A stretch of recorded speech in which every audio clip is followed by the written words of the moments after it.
جتنے بھی مسائل مشکلات ہیں سب کا حل اپنے آپ کو طاقتور بنانے کے حل یہ ہے کہ ہم اپنے آپ کو مضبوط بنائیں، طاقتور بنائیں، اور طاقت اور قوت کا سرچشمہ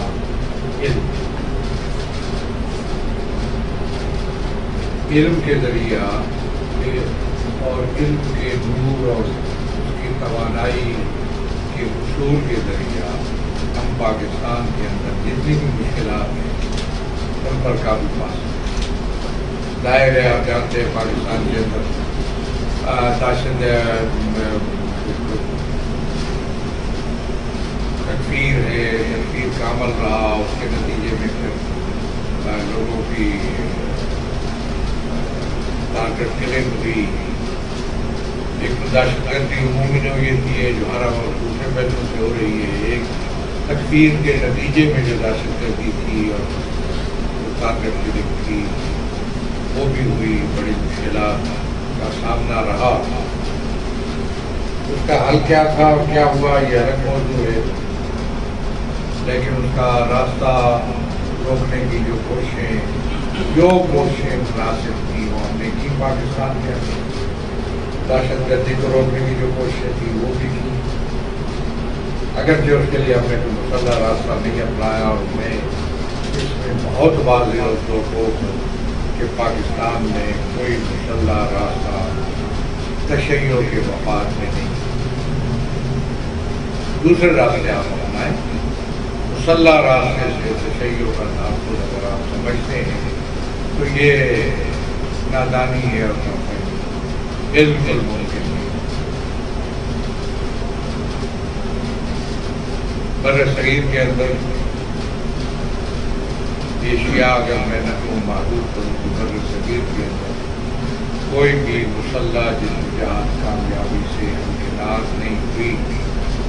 یہ بات میں دوسری مرتبہ کہہ رہا ہوں، اس مرتبہ بہت پہلے کئی سال پہلے میں نے خود میں کہی تھی، تو اس سے شاید لوگوں کو سمجھ میں نہیں آئی۔ میں دو ٹوک کہتا ہوں، میں پاکستان میں کسی مسلح جدوجہد یا مسلح کارروائی کا قائد نہیں ہوں، کو درست نہیں مانتا ہوں۔ 20 راستے اور ہیں، ان کو اختیار کیجیے اور قومی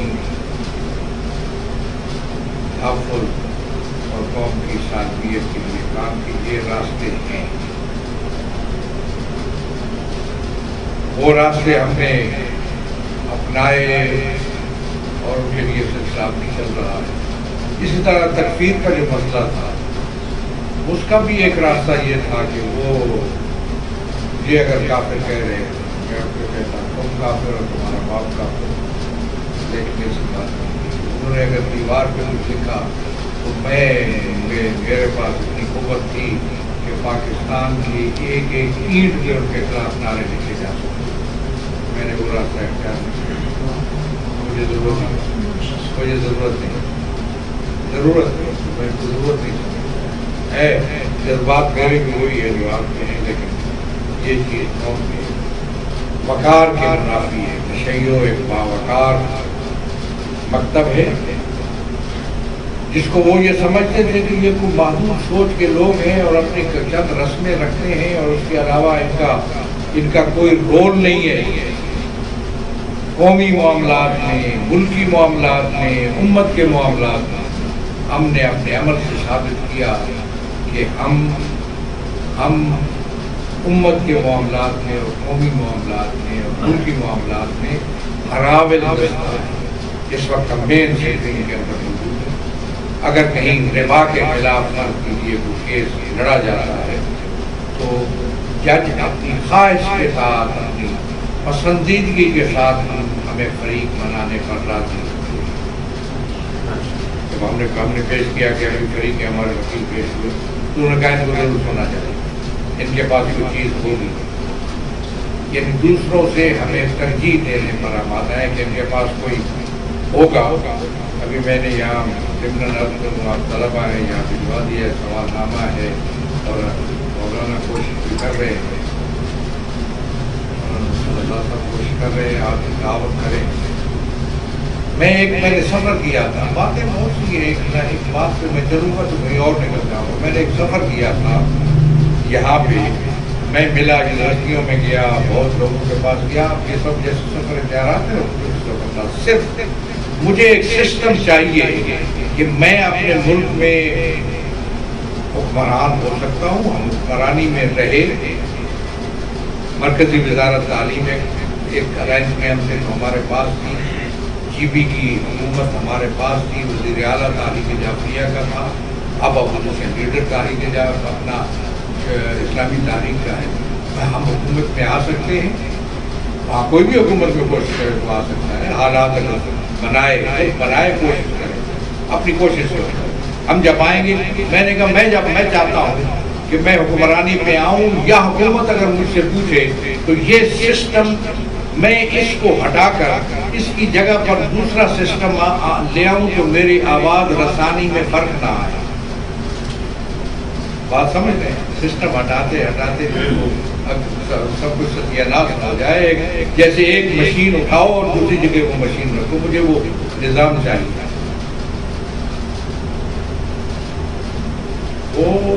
مجھے کوئی چیز ملی تھی،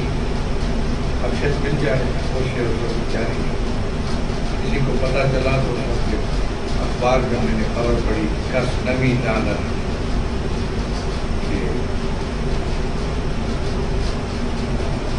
کے بلا روا چیز،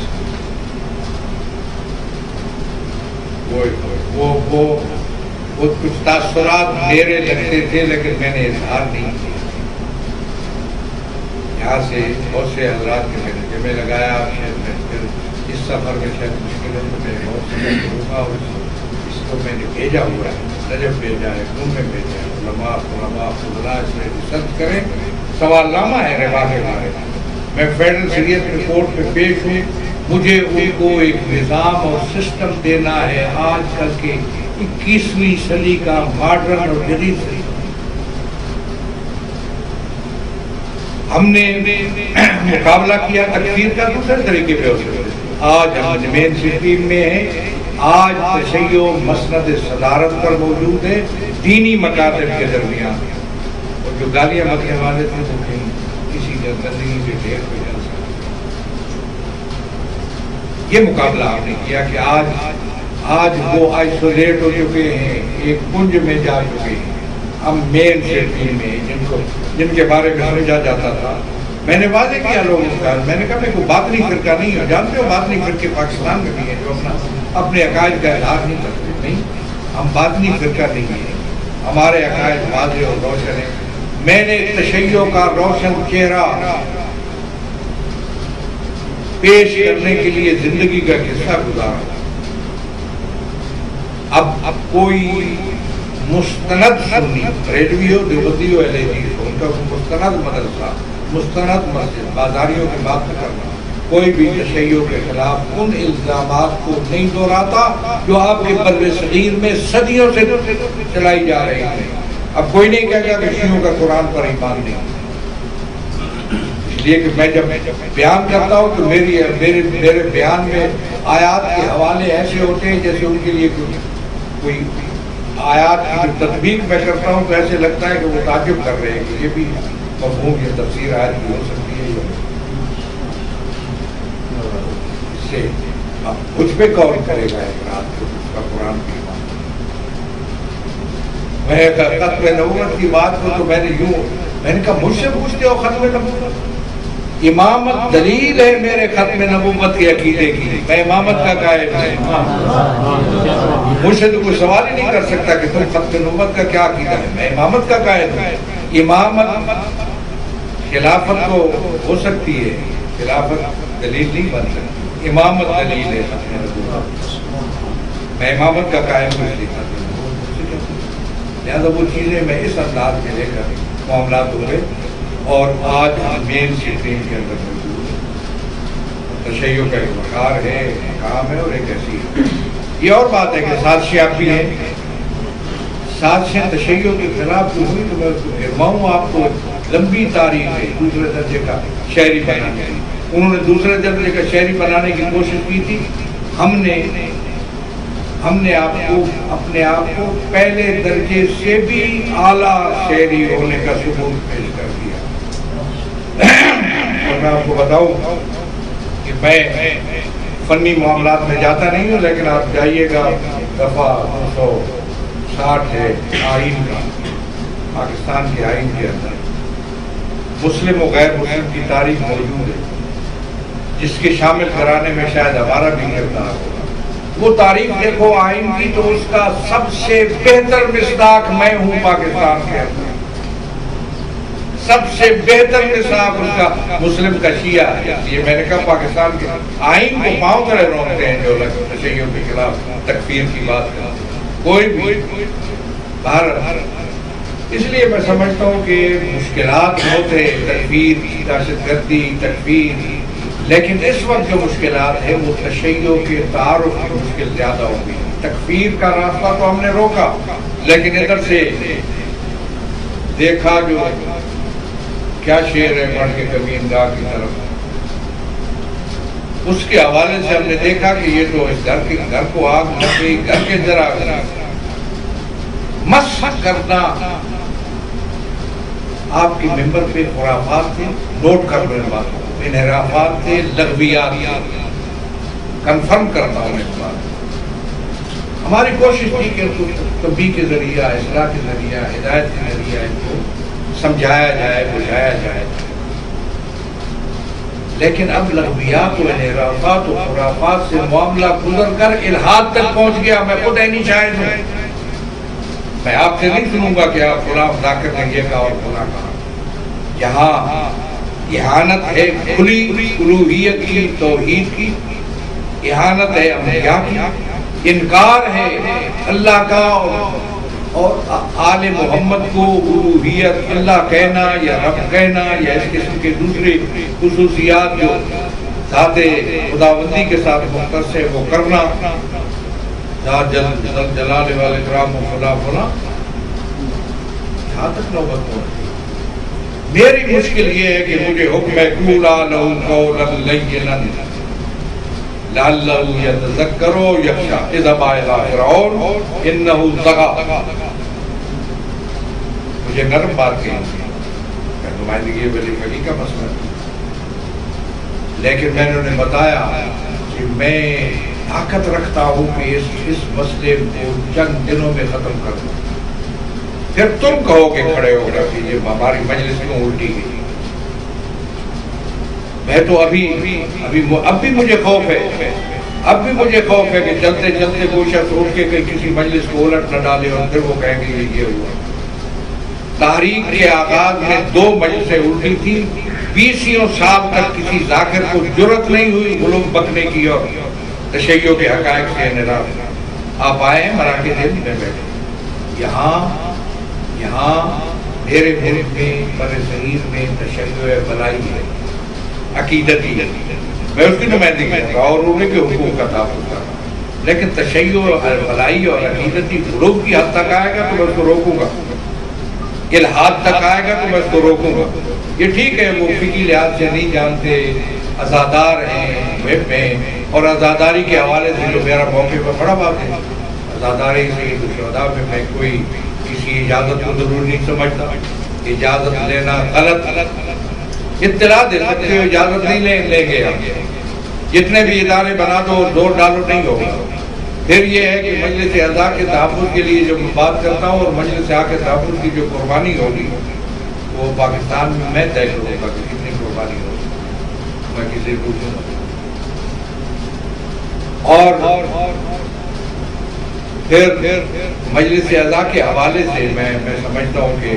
کوئی کمپرومائز نہیں ہو سکتا۔ ہمارے علماء بات کہتے ہیں کہ وہ ذاکر کیا پڑھ رہا ہے، وہ تو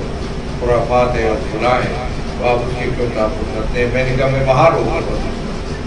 تاکہ وہ آپ کے مدارس اور مراکز تک پہنچنے کی سوچ بھی نہ سکے، اگرچہ وہ کمزور ہے وہ سلسلہ، لیکن واقع بنیادی مجلس اعضاء، اصل مجلس اعضاء کے حوالے سے میں بات کروں،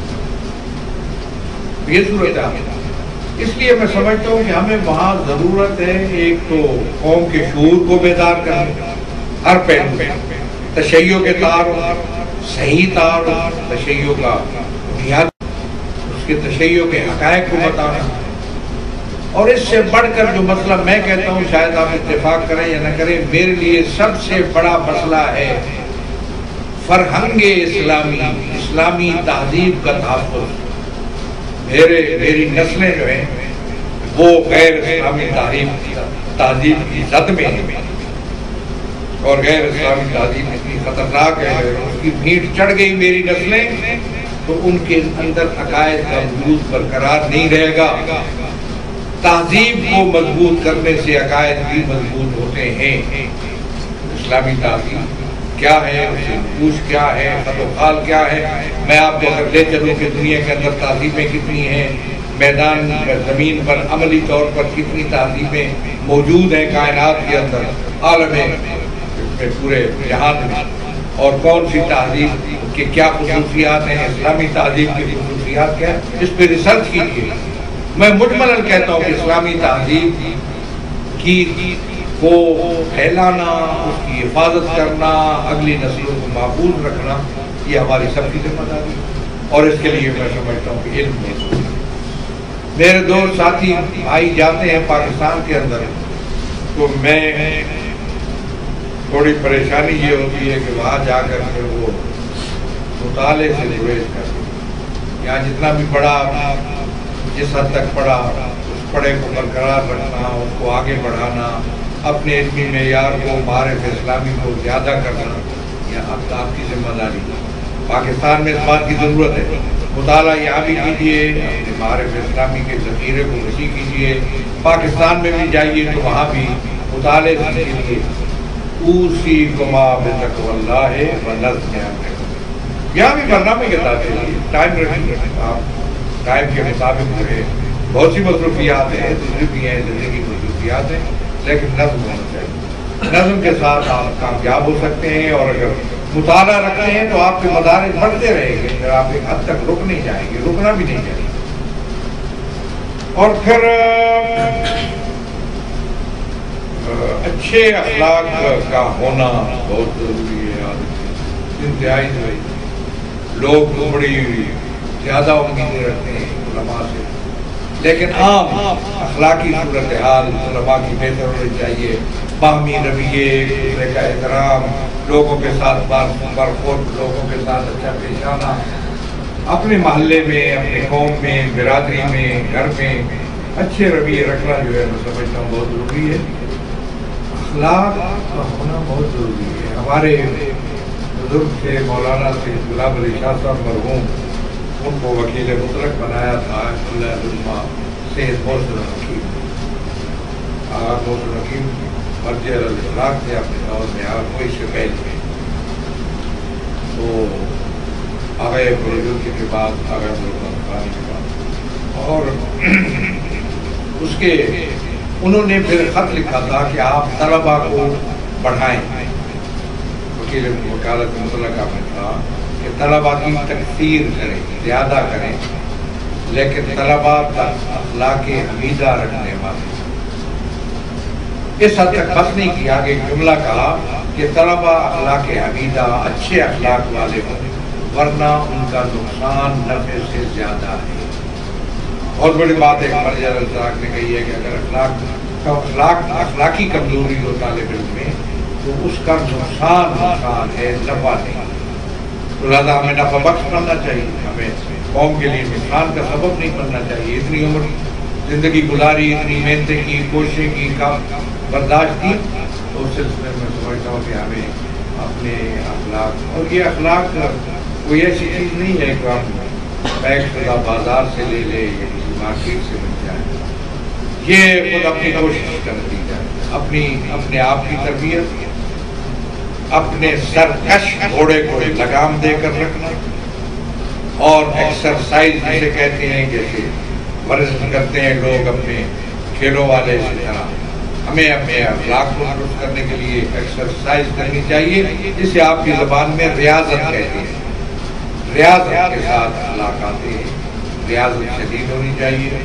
لیکن آسان ہے، اس لیے کہ یرید اللہ بکم اليسر ولا یرید بکم العسر، مشکل تو ہے، اس لیے یہ ضرور ہونا چاہیے۔ جہاں تک آپ کے مسائل کا تعلق ہے، مجھے مولانا نے بتایا، دوسرے بزرگوں نے بھی تذکرہ کیا، تو جو ہماری ذمہ داری ہے ظاہر ہے، جہاں پوری قوم کے تمام اقشار ملت کے جتنے بھی مسائل ہیں ان کو حل کرنا، ان کے لیے کوشش کرنا ہم اپنی ذمہ داری سمجھتے ہیں، اس کو ذمہ داری سمجھتے ہیں،